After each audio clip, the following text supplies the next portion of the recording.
Welcome to this Stockbox interview where Hayden Locke, the Executive Director of Emmerson plc, who are developing a world-class potash mine in Morocco, joins us. Hello, Hayden. Hi, Mark. Thanks for having me. Yes, it's good to talk. We've not spoken before, so welcome to the programme. How are you doing? Very well, very well. Happy it's the end of another long and busy week. Yes, it's good. It's always nice when it's Friday, isn't it? So potash is a fertiliser. It's a valuable commodity in agriculture and in feeding the world. And UK investors may be familiar with Sirius Minerals up in North Yorkshire, where I'm from. So can we perhaps start with an overview of potash and the market and the project that Emmerson has? You're absolutely right. Potash is playing into that agricultural theme that we talk about so much, and which Sirius saw the opportunity in, which is growing requirement to produce more food from ever shrinking amounts of arable land, and you just can't do that without fertilizer, and potash, or the potassium, is a key fertilizer on the global scale. So we really like that long-term thematic, and I think that is a long-term thematic that we are very happy to be playing into. I think what I like about the Emmerson project and where it's slightly different to Sirius is it is unique in the potash sense in that it is a very low capital cost project compared to virtually all peers. There is one other peer that has a similar capital cost profile, but the vast majority of them, like Sirius, are very large and therefore difficult to finance projects. And as a result of its location, we expect it to be very, very high margin and very competitive on a delivered cash cost basis to all of its target markets. So it is a unique project. In many aspects, it is, in my opinion and from my experience, a really outstanding mining project. And we think it presents a lot of potential. Okay, and Morocco as a jurisdiction, what's that like to operate in? Well, we found it amazing.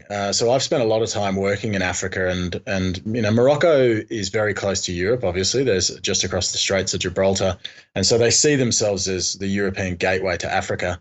It is a very well-educated population as a general rule compared to most of Africa. The infrastructure is incredible. Really, and one of the biggest parts of our story is just how good the infrastructure is in that part of the world, and an incredibly supportive fiscal and regulatory regime for new projects being developed out there. So from our perspective, it's about as good as it gets in Africa in terms of a jurisdiction to be building a mining project in.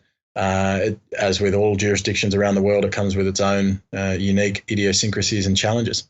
Okay, and what is the state of the project at the moment and your plans going forward? We just finished a feasibility study, which is the final sort of study before you get into detailed design and engineering. So we're in the phase now where we're completing our permitting, which is ongoing at the moment, and we expect to be done sometime in the next 6 to 9 months. Hopefully sooner than that. And then in parallel with that, we're just starting our discussions with various financing partners and potential debt financing partners. So strategic equity and debt financing partners. Okay. So fairly well advanced then. We're at differing levels of advancement. So some of them are very well advanced. We're in detailed conversations, but as with all of these things, it takes time to go through the diligence process. Sure, and you've also got, I notice, a very strong board. There's lots of good people on there, and you've recently appointed Graham Clark as the CEO. Can you give some background on him? Graham, as many people will know from Yorkshire, was the technical director for Sirius Minerals, and I think the reason, in terms of potash industry experience, Graham is second to none, and I think it's widely agreed that no small part of the success that was Sirius in getting to where it got to, notwithstanding the fact that the last bit of financing wasn't available, was down to Graham's technical expertise. And I think it's no mean feat that a major would even consider buying a mining company, a junior mining company in a fertilizer space that is a new product, that it's a large, complex project. It speaks volumes to the quality of technical work that was done by Graham and the team that he built there. So, when he became available, we were very quick to snap him up, knowing that we are going through a transition phase where his skill set, his experience, and his credibility is going to be extremely important to us as we go into the execution phase. So, it was very fortuitous, and we're very happy to have him on board. Okay, great. Now, we've seen some analysis comparing Emmerson to other potash projects, and it suggested that Emmerson is significantly undervalued to other players. And it also suggested that Emerson's projects are significantly better than most other potash projects. For example, Emmerson is trading at 3.3% net present value compared to an average norm of about 33%, so effectively a 10 times discount. What do you make of that? Yeah, I saw the same analysis. It's a very interesting piece of comparable that was done on some ASX listed potash companies relative to us. And, I think all of those projects are really good and interesting projects and at varying stages of development. But it really did, as you say, show that Chemoset is a standout project in just about every metric. It's very long-lived. It produces north of $300 million a year of US dollars a year of EBITDA over the life of that almost 20 years of mine life.